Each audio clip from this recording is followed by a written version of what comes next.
দেখো সুন্দর স্বামী, কি সুন্দর চা খাওয়ার জিনিস, তাই না? খুবই সুন্দর। এটা চা খাওয়ার খাবা? জিনিস না। না না না, এটা চা খাওয়ার জিনিস না। কেমনে? মারিয়া, কেমনে এটা- সম্ভব? এটা অবশ্যই চা খাওয়ার জিনিস। না, এটা Teapot? না, এটা টিপট না। এটা কি?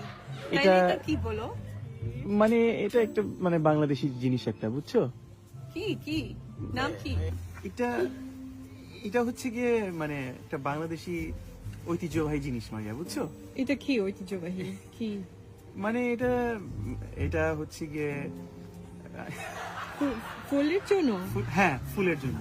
ও। এটা ফুল মানে আমরা যখন ফুল আছে না, আমরা ফুলকে হ্যাঁ। যখন পানি দিতে হয়, ও আচ্ছা এইটা দিয়ে আমরা ফুলকে পানি দিই। আচ্ছা আচ্ছা, আমরাও কিনবো, তাই না? হ্যাঁ, তুমি ফুলের আমাদের ফুলের জন্য। চলো আমরা এটা নিয়ে যাবো। আচ্ছা ঠিক আছে, চলো। আচ্ছা, কিনে দিচ্ছি।